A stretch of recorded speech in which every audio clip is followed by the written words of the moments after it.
안녕하세요. 따뜻한 영화나입니다. 다들 잘 지내셨나요? 직장을 다니고 계시는 분들이라면 아마도 한 번쯤은 아니면 한 번 이상은 '진짜 이놈의 회사 때려칠까.' 올 한 해 생각해 본 분들 많으실 겁니다. 나를 괴롭혔던 상사에게 멋지게 사표를 던지고 홀가분하게 회사를 나오는 상상. 한 번쯤은 해 보지 않으셨을까요?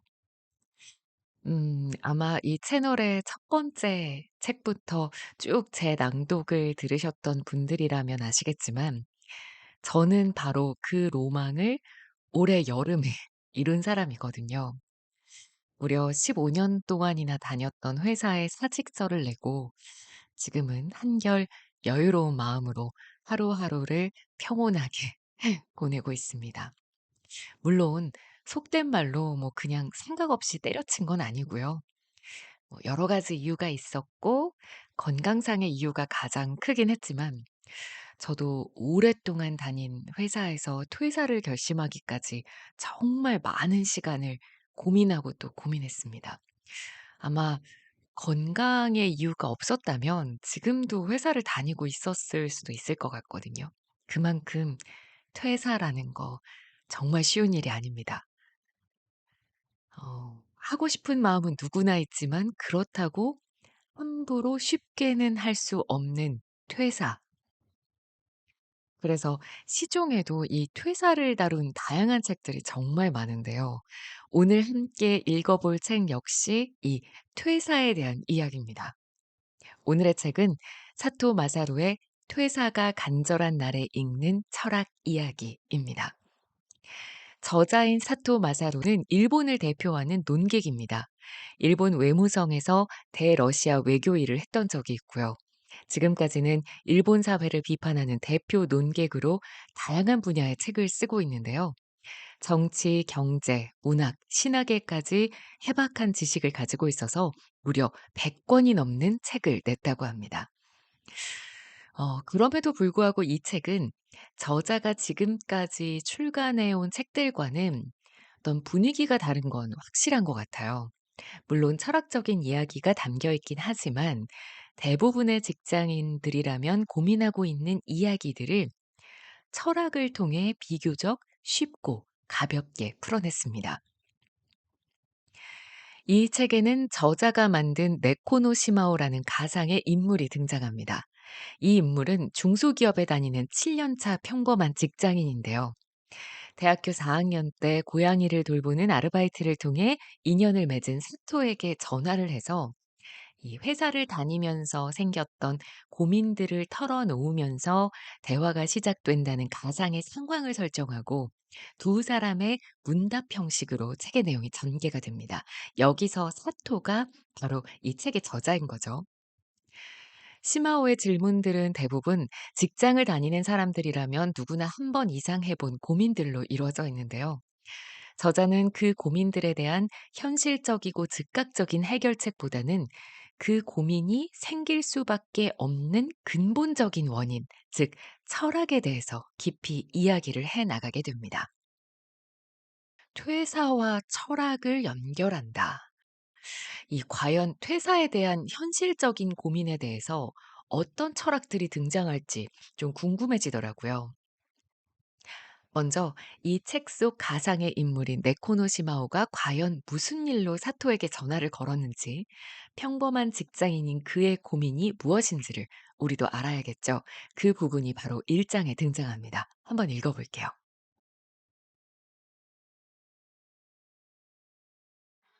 사토 씨, 갑자기 뵙고 싶다고 전화드려서 죄송합니다.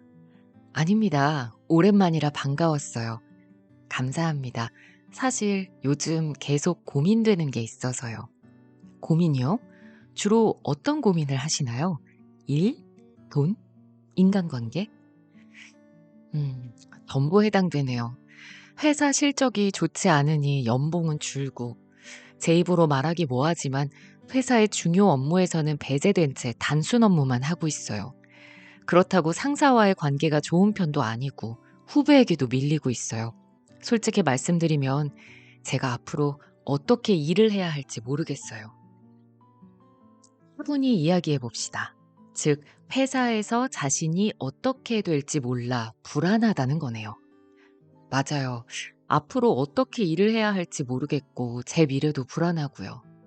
어릴 때와 달리 저를 지켜주는 이가 아무도 없는 느낌이라고 할까? 말하자면 허허 벌판에 홀로 서 있는데 한 발짝도 움직이지 못하는 느낌이에요. 시마오 씨가 막연히 느끼는 고민이 뭔지는 알 것 같네요. 사람들이 하는 고민이나 세상사의 다양한 문제점은 세부적으로 쪼개 생각해야 해요. 우선 주변 사항을 정리하고 고민의 내적 논리, 즉 본질을 파악하는 것이죠. 내적 논리가 뭔가요? 고민이란 게 단순하지 않고 복잡해요. 한 가지 고민이 다른 고민과 이어지면서 복잡하게 얽히게 되는 거죠. 그러니 하나하나 순차적으로 풀어나갈 필요가 있어요. 지금 시마오 씨 마음에 가장 걸리는 게 뭔가요? 이직이 마음처럼 안 되는 게 제일 신경 쓰이는데요. 달리 생각하면 그게 아닌 것 같기도 해요. 진짜는 돈 걱정일지 모르겠네요. 같이 일하는 동료들은 회사 매출이 떨어지면서 점점 회사를 옮기고 있어요. 큰일이네요. 일 잘하는 사람들이 자꾸 그만두니까 불안해서 이직 활동을 시작했는데 희망했던 급여 조건과 전혀 맞지가 않아요. 지금 받는 급여보다 많이 깎이고요. 그렇습니까? 요즘은 예전보다 이직하기 쉬워졌죠. 그래서 자신이 채용 시장에서 어느 정도의 가치가 있는지 엄밀히 판단할 필요가 있어요. 네, 지금 제 현실을 깨닫고 있습니다. 여러 군데 지원서를 보내놓고 기다리는데 같이 일했으면 하는 회사는 지금 받고 있는 월급의 3분의 2 정도 연봉을 제시하더라고요. 제시된 금액이 제 가치에 대한 평가라고 생각하면 앞으로도 계속 나는 이 모양 이 꼴이겠구나 싶어서 한숨이 나와요. 자본주의에서는 인간의 노동력이 상품이니까요. 기업은 이익을 내기 위해서 노동력의 적정 가격을 매의 눈으로 찾고 있어요. 그럼 시마오 씨는 돈을 많이 벌고 싶은 건가요? 어, 아니요. 확실히 돈을 원하기는 하지만 돈을 위해 일만 하는 인생도 싫어요. 제 아버지가 워커홀릭이셔서 나름 집안은 풍족했던 것 같은데 어렸을 때 아버지가 놀아주신 기억이 별로 없어요. 아버지는 휴일 대부분을 회사 동료들과 골프를 치셨어요. 그런데 퇴직하고 난 지금은 만나자고 하는 친구도 전혀 없으시고 집에서 신문 보시고 산책하세요. 그렇다고 어머니하고 잘 지내시는 것 같지도 않고요. 돈을 위해 일만 하는 인생은 허무하다고 생각해서 그리 돈에 집착하지는 않았는데 실제로 잘 벌지 못하는 자신을 마주하니 참담하네요. 시마오 씨의 아버지의 세대는 일을 열심히 하는 게 미덕이었죠. 그게 성공이라고 생각했던 세대니까요. 네, 저는 그렇게 살고 싶지 않아서 지금 회사도 워라밸이 가능한 곳이라 다니기로 정했었어요. 그런데 이 나이가 되니 동창들과 월급 차이가 나서 저보다 더 많이 버는 걸 보니까 부럽네요. 그리고 적잖이 인생에서 패배한 느낌이 드는데 왜 이런 기분이 들까요? 돈이 없는 것보다는 있는 편이 좋으니까요. 맞아요. 굉장히 많이 벌고 싶다는 말은 아니지만 돈은 원해요. 그런 생각을 하다 보니 제게 있어 풍요로운 인생이란 대체 뭘까? 라는 생각이 들더라고요. 풍요라는 게 뭘까요? 음, 돈이 전부가 아닌데 저도 모르게 돈을 기준으로 삼네요. 아마도 제가 현재 자신감을 갖지 못하는 이유 대부분은 연수입이 적기 때문이지 않을까 생각해요. 그렇군요. 시마오 씨가 고민하는 걸 조금 알겠어요. 그렇다면 돈과 풍요를 생각하기 전에 먼저 사회라는 큰 틀에서 돈의 역할을 생각해 보죠.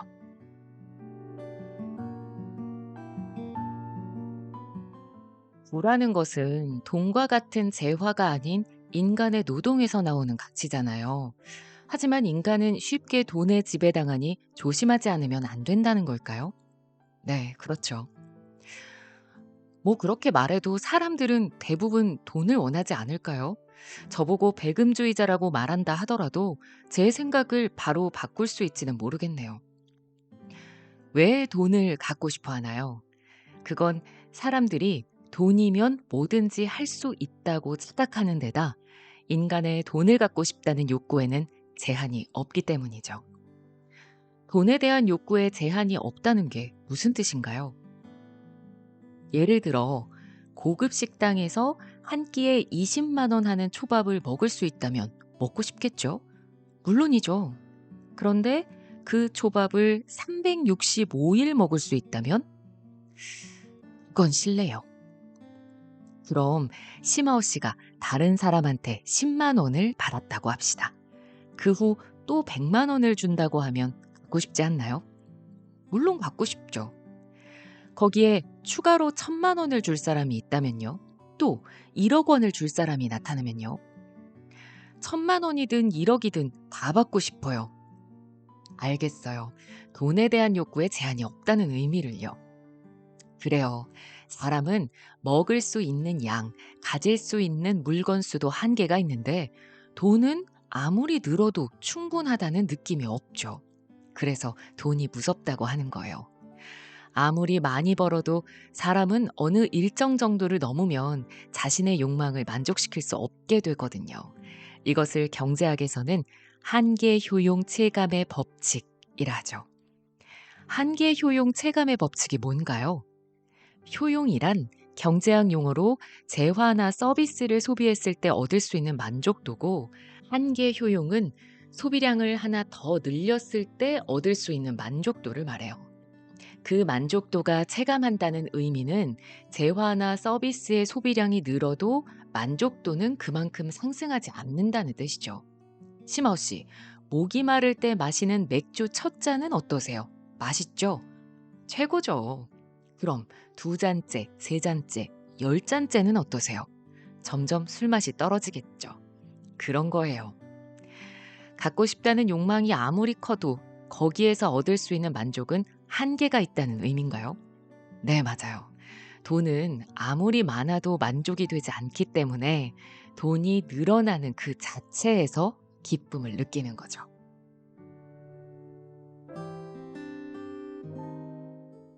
여기 5만 원짜리 지폐 한 장이 있어요. 이 지폐 한 장 발행 원가를 200원이라 합시다. 원가 200원 정도로 만들어진 지폐가 5만 원의 가치를 가지고 있는 거죠. 우리는 이 지폐를 얻기 위해 매일같이 일을 하고 때로는 범죄까지 저지르게 되죠. 왜일까요? 다들 그걸 돈으로 생각하니까요. 네, 은행이나 정부가 그 가치를 보증해 주기 때문이죠. 그리고 많은 사람들이 한국이라는 나라는 안전하다라고 생각하죠. 이것을 경제학에서는 신용이라고 해요. 우리는 화폐를 믿고 있는 화폐교 신자인 거죠. 우리가 화폐 패티시, 즉 화폐를 숭상한다는 의미인가요? 좀 더 말하면 환상이죠. 국가에 무슨 일이 생기면 돈의 가치는 금방이라도 없어지니까요.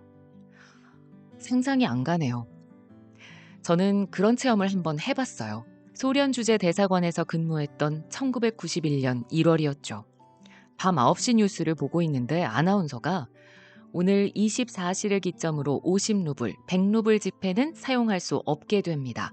라고 말하는 거예요. 돈이 한순간에 종이 조각이 돼버렸으니 어안이 벙벙했겠군요. 국가가 신용을 잃으면 그렇게 된다는 거죠.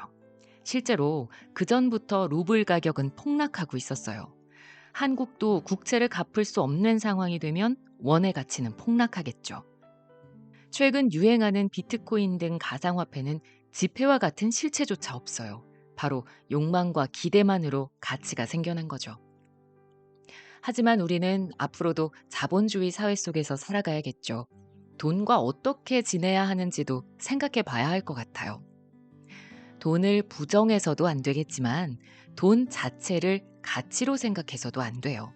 결국 중요한 것은 사람 각자가 가치관을 어디에 두고 사느냐에 대한 문제로 귀결되는 것 같아요.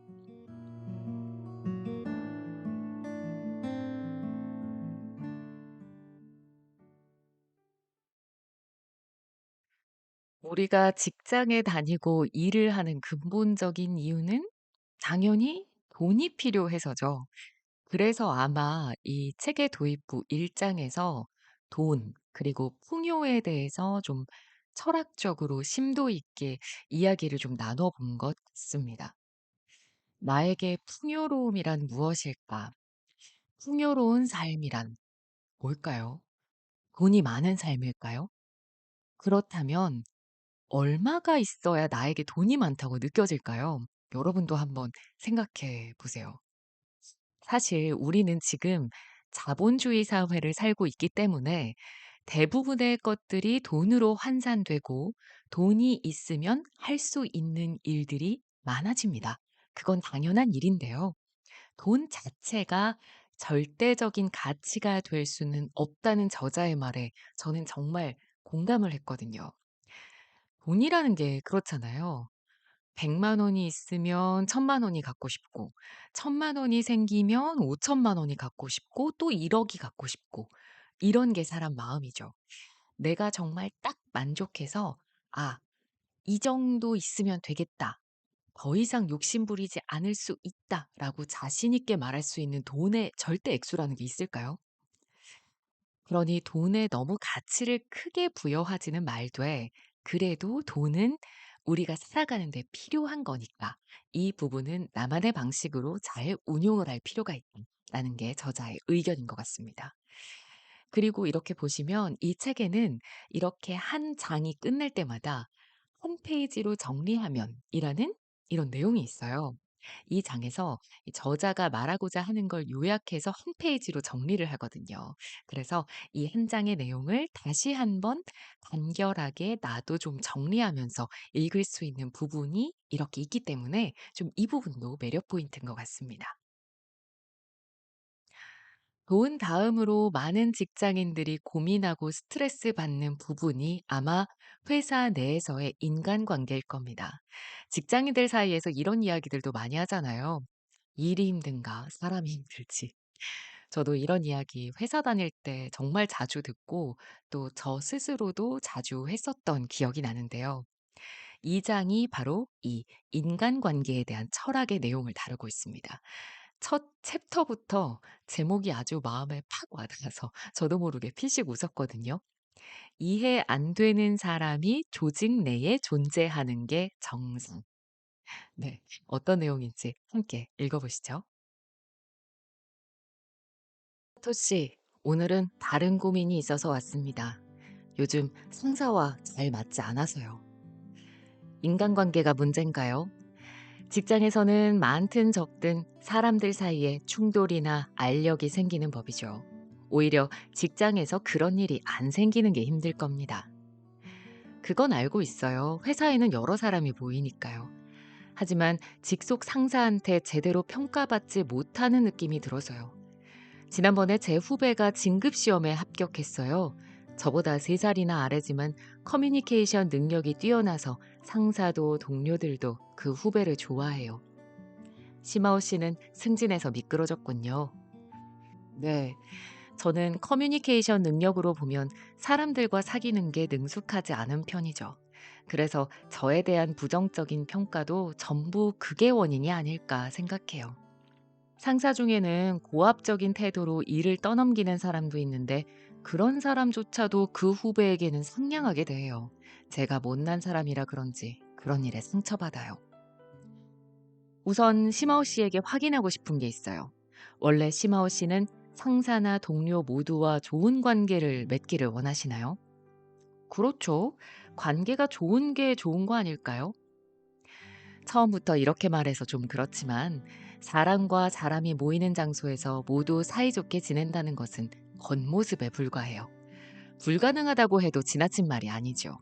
세상에는 겉으로 보이는 모습과 속으로 갖고 있는 마음의 세계가 있어서 어떤 노력을 해도 근본적으로 서로 이해할 수 없는 사람이 존재한다.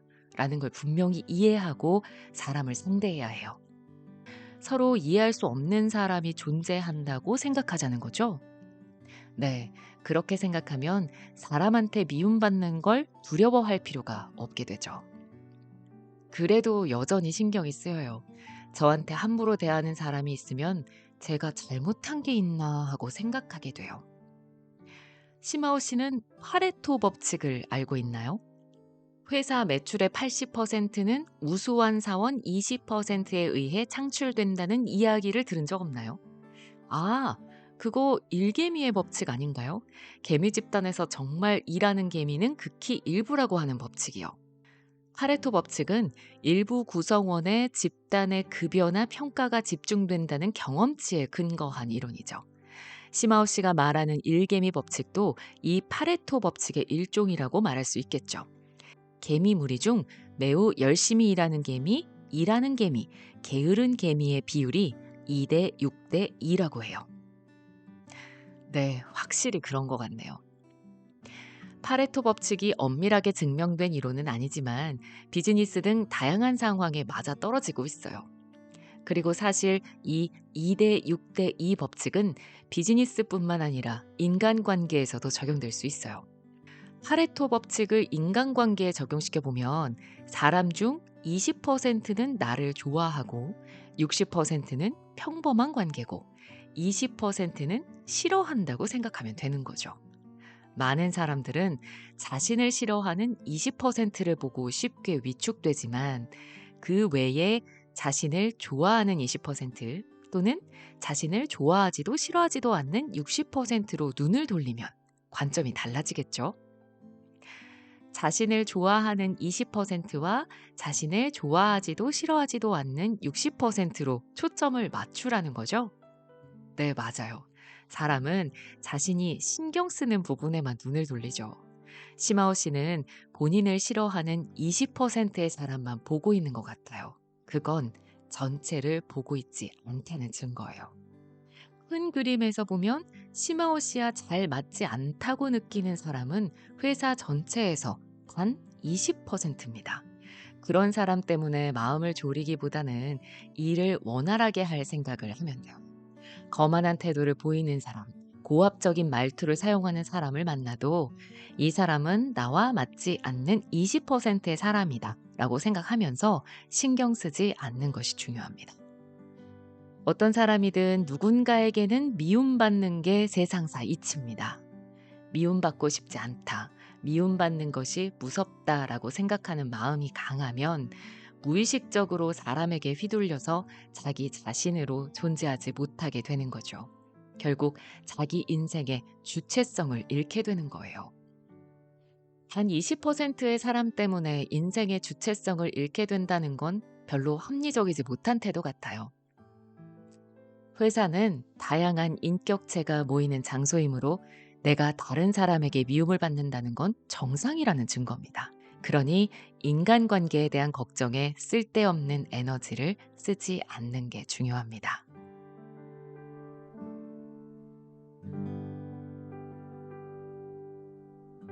직종 차이는 있겠지만 어떤 일이든 정보다는 신뢰를 쌓아야 한다고 말할 수 있을 것 같아요. 정년 후에 지금까지 맺었던 인간관계가 단번에 끊겨서 자기 자리를 찾지 못하는 사람이 많은 것은 이를 기반으로 한 사람과의 관계를 우정으로 착각했기 때문이죠. 그렇군요. 좀 씁쓸하다는 생각이 드네요. 제가 보기에는 업무상 이해관계가 없는 친구가 생기는 게 더 신기합니다. 그런 관계가 됐다면 사실은 정말 진지하게 일한 것이 아니지 않을까요? 찔리네요. 그럼 사토 씨는 업무 관련 인간관계에서는 우정이나 신뢰가 성립되지 않는다고 보나요? 업무상의 인간관계에서도 우정이 성립되지만 이해관계도 포함돼 있죠. 그리고 친구가 아니더라도 업무상 신뢰관계는 쌓을 수 있어요. 서로 이해관계가 없다고 해서 적대적인 관계가 되는 게 아니니까요. 오히려 서로의 이해관계를 바탕으로 의견을 조정하면서 경쟁 속에서 함께 살아남는 것이 중요하다고 생각합니다. 그런 의미에서 회사 내 인간관계는 적당히 거리를 두는 편이 좋아요. 아, 그렇습니까? 저는 관계에 거리를 둔다는 게 어쩐지 좀 차갑게 느껴져요. 관계 속에서 거리를 둔다는 것은 사람의 성품이 냉정하고 차갑다는 의미와는 전혀 다릅니다. 우정 또는 애정이란 척도는 다른 기준으로 이해해야 한다는 의미의 거리감이 중요하다는 거죠. 상사가 시마오 씨를 본인의 호불호로 평가하는 건 싫으시죠? 물론이죠. 그렇다고 해서 숫자나 가시적인 실적만으로 판단하는 것도 건전한 직장 환경이라고는 할 수 없어요. 이익은 신뢰할 수 있는 인간관계, 서로를 존중할 수 있는 환경이 없으면 지속할 수 없어요. 이익 창출의 근간에는 신뢰관계가 있어야 한다는 뜻이군요. 좋은 회사라는 것은 사원 한 사람 한 사람이 일에 대한 행복감을 느끼면서 목적을 공유할 수 있는 곳을 말해요. 가치관이 맞는 사람들이 모인 동아리 같은 인간관계도, 상호 이해를 무시하고 매출만 추구하는 인간관계도 이상적인 회사를 만드는 데는 부정적으로 작용할 겁니다. 친구 관계여도 안 되고 계산적인 인간관계여도 안 된다는 건가요? 영어로 회사를 컴퍼니라고 하죠. 이 단어는 원래 동료라는 뜻입니다. 이 단어는 라틴어 컴과 파니스에서 온 것으로 정리하면 함께 빵을 먹는 사이라는 의미죠. 그게 왜 회사가 됐나요? 현재와 같이 일반적인 주식회사의 형태가 만들어진 건 신항로 개척 시대부터예요. 유럽에서 인도, 아시아로 가는 항해는 당시에는 아직 위험했고, 실패하면 배나 사람, 많은 돈을 잃을 수도 있는 위험이 있었어요. 그 위험을 분산하기 위해 많은 사람으로부터 소액의 출자금을 모은 게 주식회사의 시작이라고 보고 있어요. 그리고 이때 배의 선언을 컴퍼니라고 부르다가 점차 회사라는 의미도 갖게 된 거죠. 그렇군요. 우리는 회사의 선원이네요.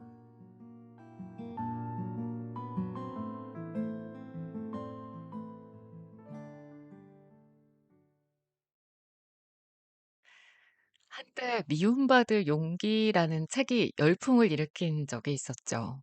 그리고 여전히 대중들에게 지금까지도 잘 읽혀지고 있는 책인데요. 그만큼 사람들은 타인에게 미움받는 걸 불편해하고 두려워합니다. 그런데 책 속에서 저자가 언급한 이 파레토 법칙을 인간관계에 적용시켜 보니까 좀 이해가 되지 않으시나요? 누군가가 나를 미워하거나 싫어하는 게 보편타당한 법칙이라고 하니까 마음이 좀 편해지는 것 같기도 하고요. 저는 지금 회사를 다니고 있지 않지만 회사를 다닐 때 가장 스트레스 받았던 부분이 인간관계였던 것 같아요. 저는 아마도 이 모든 구성원들에게 좋은 사람으로 보이고 싶은 욕심이 너무 컸고, '누군가가 나를 싫어하면 어쩌나.'라는 불안감도 있었던 것 같습니다. '일은 우정이 아닌 신뢰를 쌓는 것이다.'라는 진리를 좀 더 일찍 깨달았다면 그때 회사를 다닐 때 좀 덜 상처받지 않았을까 싶네요. 여러분께서는 따뜻한 영화나와 함께하고 계시고요. 오늘의 책은 사토 마사루의 퇴사가 간절한 날에 읽는 철학 이야기입니다. 그리고 제가 이제 마지막으로 낭독해 드릴 부분은 3장 일에 대한 철학입니다. 제가 세 번째 책으로 소개를 해 드렸던 당신이 이기지 못할 상처는 없다에서도 일에 대한 보람에 대해서 이야기를 한 적이 있었는데, 이 책에서도 비슷한 내용들이 등장하니까 반갑더라고요. 일을 하면서 '이 일이 과연 진정으로 내가 하고 싶었던 일인가? 내가 하고 있는 이 일이 사회에 보탬이 되는 일인가? 혹시 이 일 말고 더 보람된 일이 있지 않을까?' 이런 의문들 품어 보신 분들 있으실 겁니다. 그런 의문들에 대한 철학적인 대답들이 바로 이 3 장에 들어 있습니다. 한번 읽어 보죠. 그러나 천직이 무엇인지 구체화하는 건 매우 어려운 일이에요. 베버만큼이나 유명한 학자조차도 학문을 업으로 삼는다는 것은 그야말로 도박 같은 거라고 말했죠. 도박이라고까지 말했어요? 연구라는 건 전문적인 해답을 찾아가는 과정과 중요한 문제를 생각해낼 수 있는 영감 두 부분이 모두 필요하죠. 이런 영감은 자신의 노력만으로는 어쩔 도리가 없고 주사위 게임 같은 운에 달려 있는 것이라고 베버는 생각했어요. 머리만 좋다고 되는 게 아니군요. 그리고 가령 세상에 필요한 연구를 했다고 해도 대학에 채용되는 것은 더욱 어렵죠. 누가 뭐라든 채용은 내 의지만으로 되는 것이 아닌 타인의 선택을 받아야 하는 거고, 연구자로서 능력이 있어도 교육자로서 능력이 없으면 대학 교수가 될 수 없으니까요. 요즘에는 박사 학위가 있어도 취직 못하는 사람이 많이 있긴 하죠.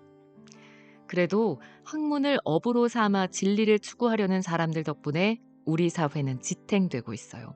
이것은 학문뿐만 아니라 우리가 하는 모든 일에 적용해서 말할 수 있지 않을까요? 하고 싶은 일, 좋아하는 일을 업으로 삼기 위해서는 끊임없이 연구하고 거기서 진리를 찾아내는 등의 여러 가지 노력과 운이 필요해요. 그러나 아무리 필사적으로 일에 몰두해도 그 운을 손에 넣을 수 있을지는 아무도 모르죠. 확실히 하늘의 뜻에 달려 있네요. 그렇기에 100% 만족스럽게 보람을 찾거나 자기 실현을 이룬다는 건 애초부터 어렵다는 인식이 필요해요. 그렇다고 포기하라고 말하는 건 결코 아닙니다. 인생이란 여러 가지 변수를 포함한 연립방정식과 같은 것이죠. 보람과 돈이란 변수로 이루어진 연립방정식의 정답이 하나가 아닌 여러 개 있다고 치고 그것을 찾아내는 과정에 몰두해서 즐기는 것이 일의 보람 아닐까요? 보람과 돈이란 변수로 이루어진 연립방정식을 푸는 과정이군요. 영화 남자는 괴로워 어서와 토라에서 남자 주인공이 노동자 여러분, 부지런하면 굶어 죽지는 않겠죠? 라는 대사를 하는데 그 대사에는 나름대로 진리가 담겨 있죠. 그 영화를 본 적은 없는데도 어쩐지 이해가 가네요. 일단 성실하게 일하면 먹고 살 수 있다는 말인 것 같은데요. 네, 맞아요. 그러니까 하고 싶은 일이 무엇인지 고민하기 전에 우선 눈앞에 놓인 일에 전념해 보세요. 그러는 과정에서 천직을 찾게 될 거고, 운은 그때부터 시작되는 거죠.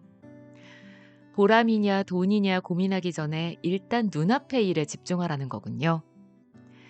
내 첫 작품인 국가의 덫 외무성의 라스푸틴으로 불리며를 출간한 이유는 외무부에서 일하는 동료나 부하들에게 내가 임했던 북방 영토 교섭이나 스즈키 무네오 씨가 맡았던 역할에 대한 진실을 전하고 싶다는 생각뿐이었어요.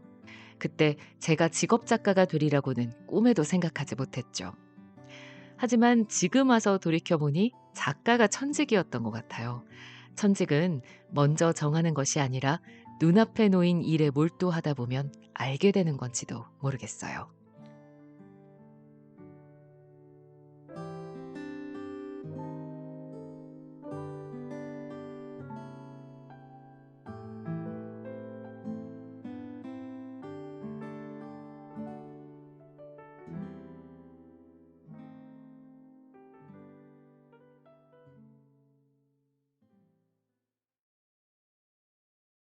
천직을 얻는 것은 운이다.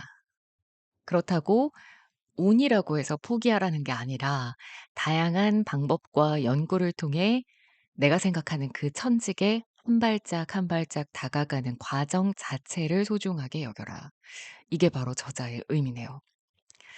음, 천직이라는 이 부분을 읽으면서 저도 제 직업에 대해서 다시 한번 떠올려 봤습니다. 저도 아나운서가 천직이라고 생각했거든요. 물론 지금도 여전히 그 생각에는 변함이 없습니다. 하지만 방송국을 퇴사할 때 방송국을 퇴사했다고 해서 아나운서 일을 영원히 못할 거라는 생각은 해본 적이 없었어요.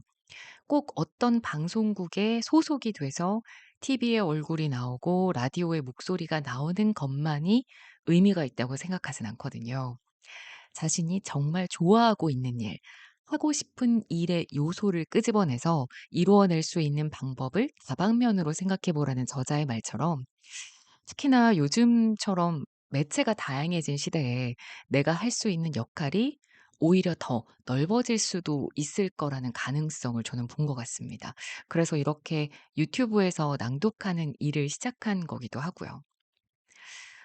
한 직업, 한 회사만을 고집하지 않고요. 그러니까 뭐 아나운서라는 직업, 방송국이라는 회사만이 아니라 사람들에게 내 목소리로 위로와 감동을 주는 일, 이것 자체에 집중을 하니까 할 수 있는 일들이 더 많아진 것 같은 느낌이었습니다. 여러분께서도 그래서 이 직업보다는 일에 집중해 보셨으면 좋겠어요. 그렇다면 시야가 더 넓어지는 경험을 하시게 될 수 있을 겁니다. 네, 따뜻한 영하나의 다섯 번째 책, 사토 마사루의 퇴사가 간절한 날에 읽는 철학 이야기였습니다. 저도 퇴사를 정말 오랫동안 고민했고 또 결국 퇴사를 실행에 옮긴 사람이기 때문에 더 재미있고 의미 있게 이 책을 읽을 수 있었던 것 같고요. 회사 생활에 정말 지치고 인간관계에 지친 우리 직장인들, 더 나아가서 진지하게 퇴사를 고민하는 분들이 계시다면 읽어보면 좋은 책인 것 같습니다.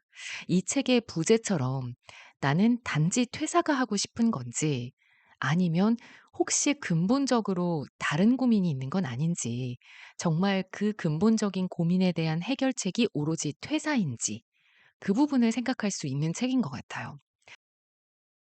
저자가 말한 것처럼 연립방정식 같은 우리 인생에 정답이 있을까요? 그리고 정답이 하나일까요? 그렇지 않다고 생각합니다. 이 책을 읽어보면서 다른 사람도 아닌 내 고민이잖아요. 내 고민에 대한 여러 가지 답을 생각해 보시면 좋을 것 같습니다. 그리고 우리는 보통 철학하면 어렵다는 생각 먼저 들죠. 저도 그렇거든요. 그런데 이 책은 퇴사 이야기를 떠나서 단순히 이 철학이라는 학문에 대해서도 좀 더 쉽게 접근할 수 있는 책인 것 같아요. 중간중간 등장하는 이 철학자들에 대해서 귀여운 그림과 함께 간단한 소개가 각주처럼 들어가 있거든요. 그래서 철학이 어렵지 않게 느끼게 해줄 뿐더러 이 철학자, 이 사상에 대해서 더 알고 싶어지게 만드는 느낌도 있습니다. 그래서 저도 나중에 이 철학에 관련된 좀 더 심도 있는 책도 좀 읽어보고 허락을 한다면 여기에서 좀 낭독하면서 철학을 좀 공유해 보고 싶어지기도 했습니다. 네. 따뜻한 영화나 다섯 번째 시간은 여기서 마무리를 하겠습니다. 요즘 날씨가 정말 많이 추워졌죠? 감기 조심하시고요. 또 이제 곧 크리스마스가 다가옵니다. 얼마 남지 않은 크리스마스도 즐겁고 행복하게 보내셨으면 좋겠네요. 따뜻한 하루 보내세요. 영화나였습니다.